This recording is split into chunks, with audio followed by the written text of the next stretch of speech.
পরিষ্কার যে দৃশ্যটা দেখতে পাচ্ছি সেটা হলো পশ্চিমবঙ্গে দীর্ঘদিন থেকে তৃণমূল কংগ্রেস শাসন করেছে মমতা ব্যানার্জি বন্দ্যোপাধ্যায়। এখন এই মমতা দিদি ওনার ব্যাপারে কথা আছে যে ধর্মীয় সংগঠনগুলিকে তিনি সুযোগ সুবিধা দিয়েছেন, মুসলমানরা ওনাকে সাপোর্ট করেছেন। এটা তো এই ইস্যুগুলি নিয়ে কিন্তু বিজেপি দীর্ঘদিন রাজনীতি করেছে। ওরা একটা রাজনৈতিক স্ট্যান্ড, যাকে বলা হয় পলিটিক্যাল স্ট্যান্ড, রাজনৈতিক বক্তব্য, এটা হয়েই থাকে ক্ষমতায় যাওয়ার জন্য।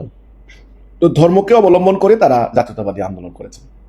হ্যাঁ, এটা কিন্তু সত্য কথা, এটা অস্বীকার করার কোনো জো নাই যে হাসিনার পতনের পর ইন্টারিমের টাইমে ব্যাপকভাবে ভারত বিরোধী, ভারত বিদ্বেষী বক্তব্য এবং কঠিন কট্টর ভাষায় আমাদের ঢাকা থেকে বক্তব্য দেওয়া হয়েছে, বাংলাদেশ থেকে হয়েছে ভারত বিরোধী বক্তব্য, ভারতীয় আধিপত্যবাদ বিরোধী ইত্যাদি।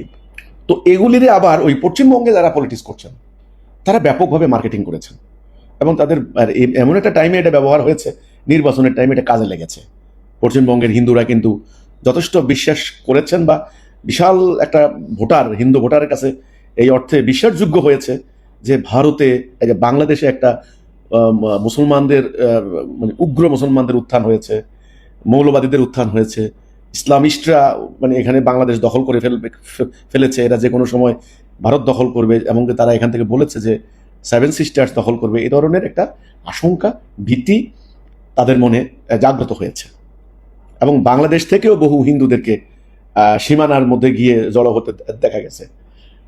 বিভিন্ন জায়গায় হামলা হয়েছে, বিশেষ করে এই যে ময়মনসিংহে দীপনচন্দ্র দাস, যেটা হ্যাঁ দীপুচন্দ্র দাস ময়মনসিংহের, এই ছেলেটাকে যেভাবে নিষ্ঠুরভাবে পুড়িয়ে গাছে ঝুলিয়ে হত্যা করা হলো, এই ঘটনাটা কিন্তু পশ্চিমবঙ্গের বিজেপিরা ব্যাপক নির্বাচনের সময় কাজে লাগিয়েছে যে হিন্দুরা তোমাদের কিন্তু খবর আছে।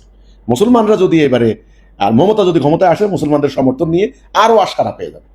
আমি মনে করি এটা একটা কাজে দিয়েছে আর কি, মানে ওদের প্রচারণার ক্ষেত্রে। এখন বাংলাদেশের পশ্চিমবঙ্গের যে সমস্ত মুসলিম নেতারা এই কথা বলছেন যে বাংলাদেশে ভারত বিরোধী বক্তব্য দেওয়ার কারণেই মূলত পশ্চিমবঙ্গের মুসলমানদের, ভারতের মুসলমানরা বিপদে পড়ছে, আপনারাই আমাদেরকে বিপদে ফেলছেন, এ ধরনের কিছু মুসলিম নেতাদের বক্তব্য আমরা পাচ্ছি ওখান থেকে। তো এখন আপনি বললেন এই ব্যাপারে আমার বক্তব্য, আমি বলবো না, এটাতে আমি একমত না। বাংলাদেশ থেকে যে মানে ভারত বিরোধী বক্তব্য দেওয়ার কারণেই যে সেখানে মুসলমানদের উপর বিপদ হচ্ছে, বিষয়টা তা না।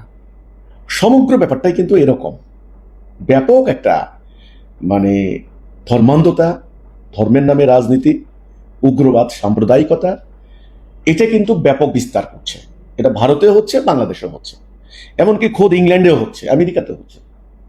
ওকে, এটা কিন্তু ব্যবহার করছে, ভারতে হিন্দুত্ববাদকে চাগিয়ে তুলছে, এখানে ইসলামী সেন্টিমেন্টটাকে চাগিয়ে তুলছে। ইংল্যান্ডে আমরা এই যে কট্টর ইংল্যান্ডে ডানপন্থী বলা হয়, এরা মিছিল করেছে আবার সেই সাম্রাজ্যবাদের পক্ষে, মানে অ্যান্টি মুসলিম সেন্টিমেন্ট নিয়ে। তো কাজে আমি বলবো যে সমগ্র ব্যাপারটাই, রাজনীতির গতি প্রকৃতিটাই কিন্তু এখন এই শতাব্দীতে এরকম হচ্ছে। এই এখন এর কারণটা কি? এর কারণ বলতে গেলে অনেক দীর্ঘ গবেষণার ব্যাপার, সেটা বলতে গেলে বিস্তারিত আলোচনার ব্যাপার। আমি প্রথম বলবো এটা সাম্রাজ্যবাদী উপনিবেশিকদের একটা চক্রান্তের অংশ, এটা একটা অংশ। তারা ধর্মকে ট্রাম্প কার্ড হিসেবে ইউজ করে।